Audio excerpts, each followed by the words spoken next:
So, hello everyone, myself Chirag Sharma. I am Tech 2nd Sem IIPS DAV.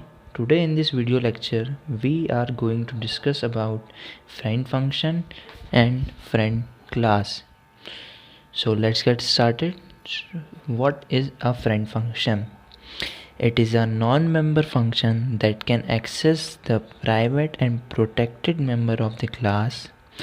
ये non member function होता है जो कि private और प्रोटेक्टेड मेंबर के क्लास के मेंबर को एक्सेस कर सकता है. अ friend function is declared inside the class with a friend keyword. Friend function declare होता है क्लास के अंदर फ्रेंड कीवर्ड के साथ. So here is the syntax of friend function. इसमें हम सबसे पहले होगा हमारे पास क्लास का नेम. उसी के अंदर प्राइवेट पार्ट में हम डिक्लेयर कर सकते हैं हमारे डेटा मेंबर्स, पब्लिक पार्ट में हमारे मेंबर फंक्शंस. फिर हम जो हमें फंक्शन को डिक्लेयर करना है एज अ फ्रेंड, इसी फंक्शन के आगे हम फ्रेंड कीवर्ड का यूज़ करेंगे. तो friend return type function name and arguments. तो ये हम क्लास के अंदर डिक्लेयर करते हैं, पर इस फंक्शन की डेफिनेशन हम लोग बाहर देते हैं, क्लास के बाहर देंगे. So our next point is characteristics of function friend function. It is not in the scope of the class to which it has been declared as friend. ये उस क्लास के स्कोप में नहीं होता है जिस क्लास के अंदर हम इसको डिक्लेयर करते हैं as a friend. Next point is since it is not in the scope of the class it can not be called using the object of the class. अब जब ये क्लास के स्कोप में ही नहीं है तो हम इस फंक्शन को ऑब्जेक्ट के थ्रू कॉल नहीं कर सकते. It can be invoked like a normal function without the help of any object. ये नॉर्मल फंक्शन की तरह इन्वोक्ड किया जा सकता है without any help of object. It can be declared in the public और private part without affecting its meaning. जैसा कि मैंने आपको पहले बताया कि ये पब्लिक या प्राइवेट पार्ट के में हम किधर भी इसको डिक्लेयर कर सकते हैं. Usually it has object as argument. Generally हम पास करते हैं, ऑब्जेक्ट पास करते हैं एज आर्ग्यूमेंट, पर ऐसा नेसेसरी नहीं कि आपको हर बार ऑब्जेक्ट पास करना ही पड़ेगा आर्ग्यूमेंट में. ठीक है. Online member function it can not use the member names directly and has to use object name and dot membership operator with member name with each member name. जैसा कि मेंबर फंक्शन में हम लोग क्या करते हैं कि डायरेक्टली यूज़ कर लेते हैं जो भी उसके प्राइवेट डेटा मेंबर्स होते हैं, पर इसमें हम लोग ऐसा नहीं कर सकते. इसमें हमें ऑब्जेक्ट का नाम डॉट मेंबरशिप ऑपरेटर हमें यूज़ करना पड़ेगा हर मेंबर के साथ. सो हम आप एक आगे एग्जांपल देख लेते हैं जिससे आपको सब कुछ क्लियर हो जाएगा कि क्या क्या पॉइंट्स हमने लिए हैं कैरेक्टरिस्टिक्स में. सो दिस इज़ द एग्जांपल. मैं थोड़ा जूम इन कर देता हूँ क्लियर व्यू के लिए. सो C++ की हमने हेडर फाइल लगाई है और यूजिंग नेम स्पेस std एक क्लास स्टूडेंट बनाई है जिसमें एक स्टूडेंट का हमने 3 मार्क्स लिए हैं PCM के. तो प्राइवेट पार्ट में मैंने डेटा मेंबर्स लिए हैं इंट PCM, इंटीजर टाइप के मैंने लिए हैं तीनों. और पब्लिक पार्ट में मैंने कंस्ट्रक्टर बनाया है स्टूडेंट, जो कि क्लास का नेम ऑब्वियसली सेम होगा. और इसमें मैंने तीनों के मार्क्स एंटर करवा लिए हैं. अब यहाँ पे हमने लिया है फ्रेंड फंक्शन को हमने यहाँ पे डिक्लेयर करा है friend void m student s. यहाँ पे हमें इसे डिक्लेयर करा है. अब बाहर हमने इसकी डेफिनेशन दी है void m स्टूडेंट s. अब जो स्टूडेंट क्लास है उस टाइप का ऑब्जेक्ट, मतलब उस क्लास का ऑब्जेक्ट हमें इसमें एज अ आर्ग्यूमेंट पास कर रहे हैं. तो ये कैरेक्टरिस्टिक का पॉइंट कवर हो गया है. और यहाँ पे एक हमने PAR लिया है और जो कि इंटीजर वैल्यू रिटर्न करेगा क्योंकि अपन ने इंटीजर टाइप का लिया है.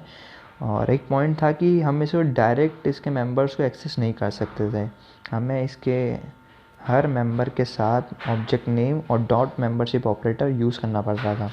तो वो हमने यहाँ पे किया है कि एस हमारा ऑब्जेक्ट है और डॉट मेंबरशिप ऑपरेटर और P हमारा डेटा मेंबर है. तो हमने तीनों के साथ करा है, इसको डिवाइडेड बाय 3 करा जो कि परसेंटेज काउंट करेगा। सी आउट परसेंटेज PER जो कि हमें जो भी परसेंटेज की वैल्यू होगी, PER की वैल्यू होगी, वो हमें शो करेगा। अब इसका मेन पार्ट, इंट मेन में हमने स्टूडेंट का एक ऑब्जेक्ट बना दिया एस, और इसी ऑब्जेक्ट से हमने फंक्शन में पास कर दिया है। तो कॉलिंग इसकी ऐसे ही होगी, सबसे पहले मेन पे जाएगा कंट्रोल प्रोग्राम का, यहाँ से वो स्टूडेंट का सबसे पहले हमने जैसे कि ऑब्जेक्ट बनाया तो सबसे पहले कंस्ट्रक्टर चलेगा। कंस्ट्रक्टर जैसे चलेगा वो वहाँ से 3 वैल्यूज़ ले लेगा जो कि हमने PCM में मांगी थी। उसके बाद अगला पॉइंट आ जाएगा कि MS, तो M ब्रैकेट S में ऐसा होगा कि यहाँ से M फंक्शन कॉल होगा जिसमें आर्ग्यूमेंट हमारा कैसे जा रहा है S में, फिर हमारा परसेंटेज काउंट हो जाएगा और इसे हम सी आउट करवा देंगे। ठीक है, तो ये हमारा आउटपुट आएगा ऐसा कि एंटर मार्क्स, हमने 3 मार्क्स डाले और ये उसका परसेंटेज काउंट हो जाएगा। आप चाहे तो फ्लोट भी कर सकते हैं परसेंटेज को, पर मैंने इंट लिया है। So this is our next topic, friend class. What is a friend class? A friend class is a class that can access the private and protected members of a class in which it is declared as friend. A friend class एक class होती है जो कि private और protected members को access कर सकती है जिस क्लास में हम उसे फ्रेंड डिक्लेयर करते हैं। सो हम डायरेक्टली इसे एक एग्जांपल से समझते हैं क्योंकि बिल्कुल सेम कंसेप्ट है। जैसा कि फ्रेंड फंक्शन था वैसे ही फ्रेंड क्लास है, बस वहाँ पे हम एक फंक्शन को फ्रेंड बना रहे थे, यहाँ पर हम पूरी क्लास को ही फ्रेंड बना रहे हैं। So in this example we have 2 classes XYZ and ABC. The XYZ class has 2 private data members, that is CH and num. This class declares ABC as a friend class. So this means that ABC can access the private members of XYZ. So in this CH में हमने A value दे दी है और num में हमें 11 assign कर दिया है, और इसके पब्लिक पार्ट में हमें क्लास ABC को हमने फ्रेंड डिक्लेयर कर दिया है। So let's move on our next slide. Here is our next slide. In this class ABC, the function display access the private members num and ch through the object. In this example we are passing object as argument to the function. जो void display हमारा function है उसमें हम लोग एक object को पास कर रहे हैं एज अ आर्ग्यूमेंट। सो इधर हमने ऑब्जेक्ट के थ्रू CH को एक्सेस किया है। So this is our main part. इसमें हमने ABC क्लास का ऑब्जेक्ट बनाया है और हमारा XYZ क्लास का ऑब्जेक्ट बनाया है, और हमने जो ABC क्लास के ऑब्जेक्ट के थ्रू हमने डिस्प्ले फंक्शन को कॉल करा है जिसमें हमने XYZ ऑब्जेक्ट को एज ए आर्ग्यूमेंट दिया है। सो हम फिर से यहाँ चलेंगे। सो यहाँ पे आने के बाद वो जो भी वैल्यूज़ होगी CH की और num की वो यहाँ पर प्रिंट करेगा वर्ड डिस्प्ले।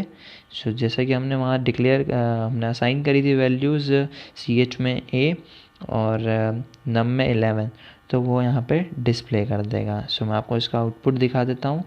ये आउटपुट देख लीजिए आप, A आ जाएगा, 11 आ जाएगा। So thank you so much for watching this video. Be safe, stay home and have a nice day. Thank you.